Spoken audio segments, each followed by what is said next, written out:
Hey, bonjour à tous, alors bienvenue dans un nouveau tutoriel sur material.com. Alors dans ce tutoriel, on va voir rapidement comment créer un turntable. Alors un turntable, qu'est-ce que c'est?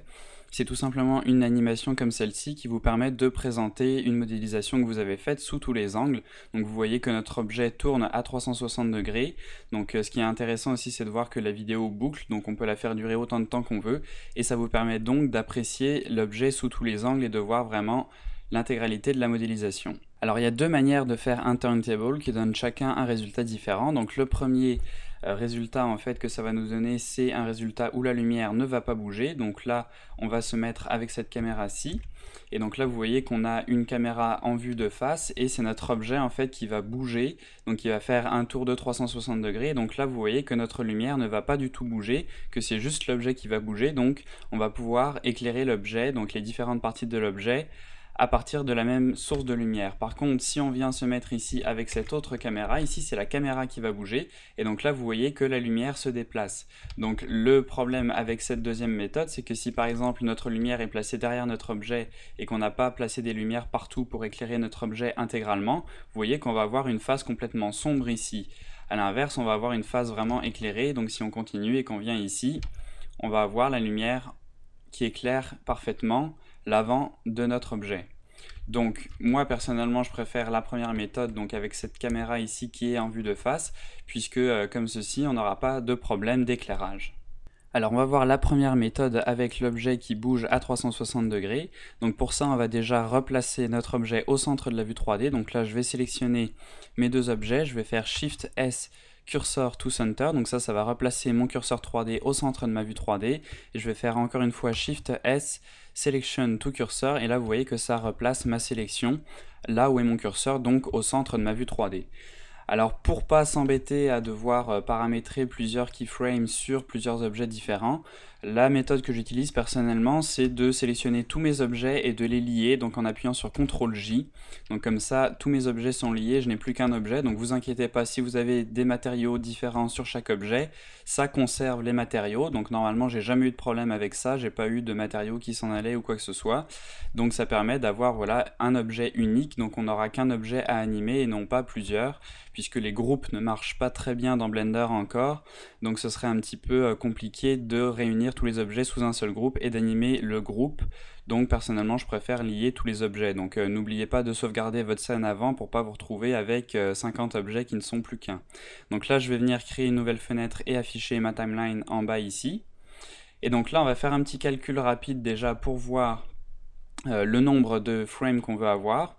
Donc là on va par exemple se lancer sur une animation de 10 secondes, donc avec un framerate de 24 fps, ça fait 24 x 10, donc 240 frames. Donc là on va aller de 1 à 240, et donc tout simplement on va se mettre à la frame 1, on va mettre une clé donc pour la rotation à la frame 1 et à la frame 240 et ça va tourner. Alors les trucs à faire attention avant, c'est de remettre à 0 tous les paramètres. Donc là je vais faire CTRL A, Location, Rotation et Scale, et là vous voyez que tous mes paramètres sont remis à 0. Donc là à la frame numéro 1, donc là on voit qu'on est à la frame numéro 1 en regardant ici, on a un 1 dans le petit encadré ici.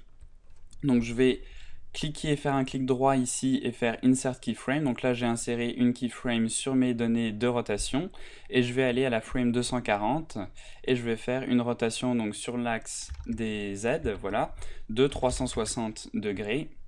Je refais un clic droit Insert Keyframe et là, vous voyez que mon objet donc est animé de 0 à 240 frames. Et donc il passe de 0 degré à 360 degrés. Donc là si on fait Alt A pour faire jouer l'animation, on voit que notre tonneau tourne sur lui-même. Donc là c'est pas mal, le problème c'est que pour l'instant c'est pas très linéaire. Vous voyez que en fait on a une accélération et une décélération. Donc pour régler tout ça, on va venir ici dans le Graph Editor. Donc en sélectionnant notre objet, on vient dans le Graph Editor, on sélectionne donc toutes les clés. On appuie sur le point de notre clavier numérique pour faire un frame sur toutes mes clés. Et là, je vais appuyer sur la touche T et je vais cocher linéaire. Donc ce qui va faire voilà, une interpolation linéaire de ma courbe. Et donc si je reviens maintenant en avant et que je fais Alt A, vous voyez qu'on n'a plus ce problème d'accélération et de décélération. Alors là, par contre, on a un autre petit problème, c'est que si on vient ici à la frame 240, on voit qu'on a une rotation de 360 degrés. Le problème, c'est que 360 degrés, en fait, c'est pareil que 0 degrés. Donc en fait, on revient au départ. Donc le problème, c'est qu'on a une frame qui est deux fois à la même valeur. Donc là, on a 360 degrés sur la frame 240, donc qui est égal à 0. Et quand on revient à 1, on a 0 degrés, donc 360. Donc là, ça va faire un petit saut. Je ne sais pas si ça va se voir si je fais jouer l'animation. C'est très léger, mais bon, vaut mieux fixer ça. Donc ce qu'on va faire, c'est qu'on va venir une frame avant, donc à la frame 239, et on va réinsérer une clé à cette frame. Donc là, je fais clic droit, Insert Keyframe, et on va tout simplement régler le end frame à 239. Et donc là, vous voyez que comme ça, on va arriver à la frame 239 avec une valeur de 358 degrés, et on va boucler avec la frame 0 avec une valeur de 0 ou 360 degrés, donc puisqu'on sait que 0 et 360 degrés, c'est exactement la même chose. Donc là, on va peut-être devoir par contre revenir dans le graph editor, et au cas où, on resélectionne tout et on refait une interpolation linéaire pour ne pas avoir de problème d'accélération et de décélération. Et donc là, si je fais jouer mon animation du début à la fin, on peut voir qu'on a une animation qui boucle parfaitement de 0 à 239 frames. Et donc là, vous aurez 239 frames à rendre, et après vous pourrez boucler votre animation autant de fois que vous voudrez. Donc maintenant que ça c'est fait, on va régler notre caméra. Donc pour ça, je vais ajouter une caméra, donc Shift A caméra. Donc là, notre caméra est au centre de la vue 3D, donc je vais la déplacer sur l'axe des Y. Je vais afficher mon panneau ici à droite, donc j'appuie sur la touche N, et je vais mettre ces valeurs de rotation à 0. Voilà, comme ceci, et je vais faire une rotation de 90 degrés sur l'axe des X. Et donc là, on voit qu'elle est du mauvais côté, donc je la place de l'autre côté de mon tonneau. Et là, si on appuie sur la touche 0 pour se mettre en vue de caméra, on voit qu'on a notre tonneau en visuel. Donc là, je me recentre un petit peu donc pour avoir mon tonneau dans l'intégralité de ma vue de caméra. Et donc là, si on refait jouer l'animation, vous voyez que c'est parfait. On a notre objet qui tourne, notre caméra qui reste fixe. Et donc si on ajoute une lumière, voilà, donc je vais recentrer mon curseur 3D, j'ajoute une lampe, je la bouge un petit peu par ici. Et donc là, si on fait un petit rendu, on voit que notre lampe ne bouge pas et c'est notre objet donc qui va être éclairé sous différents angles. Donc voilà pour cette première méthode. Donc là, on peut bouger l'angle de notre caméra, on peut très bien venir ici et bouger la caméra pour avoir un angle un peu différent. Donc là, j'appuie sur Shift F, donc ce qui me met en mode fly, ça s'appelle fly en anglais, je ne sais pas vraiment comment traduire ça en français, en tout cas vol si vous voulez, donc le mode vol en français qui nous permet voilà, de déplacer notre caméra en bougeant notre curseur. Donc là on peut avoir un angle un petit peu différent pour pas que ce soit trop frontal, et notre animation va toujours jouer comme d'habitude. Donc voilà pour cette première technique. Alors pour cette deuxième méthode, c'est tout simplement notre caméra qui va tourner autour de l'objet. Donc déjà, je vais venir ici sélectionner mon objet, je vais appuyer sur N, et je vais venir ici supprimer donc toutes les keyframes qu'on avait paramétrées au début. Donc là, comme ça, voilà, si je fais Alt A pour faire jouer mon animation, vous voyez qu'on n'a plus aucune donnée de rotation. Donc comme ça, on n'a pas de problème.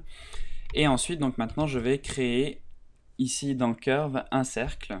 Donc là on ne le voit pas parce qu'il est trop petit, donc je vais l'agrandir un petit peu. Et on va faire tourner notre caméra sur ce cercle. Donc maintenant je vais venir créer une caméra. Donc là vous voyez notre caméra au centre de la vue 3D. Je vais remettre ces paramètres à 0 pour la rotation et je vais faire une rotation de 90 degrés sur l'axe des X.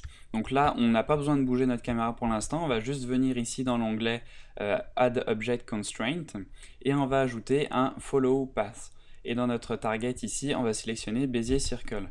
Et donc là, vous voyez que notre caméra automatiquement se colle sur les bords de notre cercle. Alors attention de ne pas bouger votre caméra quand vous la créez, puisque sinon vous allez avoir un offset. Si on la bouge comme ça et qu'après on fait un follow pass sur le circle, vous voyez que notre caméra se déplace vraiment beaucoup trop loin. Donc il faut bien la laisser au centre de notre vue 3D et ensuite on ajoute un follow pass et là vous voyez qu'elle se snap directement sur mon cercle. Alors le problème pour l'instant c'est que si on fait jouer l'animation avec les touches Alt A, vous voyez que notre caméra ne bouge pas. Donc pour remédier à ça, c'est très simple, on va venir cliquer ici sur Animate Path ici et vous voyez que notre caméra va bouger le long de notre cercle. Le problème pour l'instant c'est que vous voyez que l'orientation ne bouge pas. Donc nous, il faudrait que la caméra regarde toujours vers le centre. Donc pour remédier à ça, ça va être très simple. On va ajouter un empty. Donc je fais Shift A, empty. Donc là, on a notre empty au milieu de notre écran. Et on va ajouter une autre contrainte pour que notre caméra regarde toujours vers cet empty. Donc je viens sélectionner ma caméra, je viens cliquer ici et j'ajoute un track to. Et dans Target, je sélectionne cette fois mon empty. Donc je tape empty, j'appuie sur Entrée. Et là, vous voyez qu'on a un problème. Donc là, c'est parce qu'il faut régler en fait ces deux paramètres. Donc là, généralement, c'est un peu du bidouillage. Moi, j'ai trouvé qu'en mettant Y dans le up et -Z dans le tout, généralement, ça marche pas mal. Ça peut dépendre de votre scène. Donc si ça marche pas exactement, faites des réglages, essayez plusieurs trucs différents et vous allez finir par y arriver. Donc là, si on fait rejouer l'animation, vous voyez que notre caméra tourne correctement autour de notre objet. Donc là, si on se met en vue caméra, vous voyez qu'on a l'impression en fait que c'est la même chose que quand on faisait tourner notre objet, sauf que si maintenant j'ajoute une lampe, donc je viens ici, Shift A et j'ajoute une lampe comme ceci, je reviens en vue de caméra, et donc là vous voyez que contrairement à la première méthode, notre lampe tourne également, puisque c'est la caméra en fait qui tourne. Donc voilà en fait comment faire ces deux méthodes, donc comment les réaliser, comment les mettre en place dans Blender. Donc à vous de voir la méthode que vous préférez. Et donc bonne chance pour créer vos turntables. Donc à la prochaine, bye bye.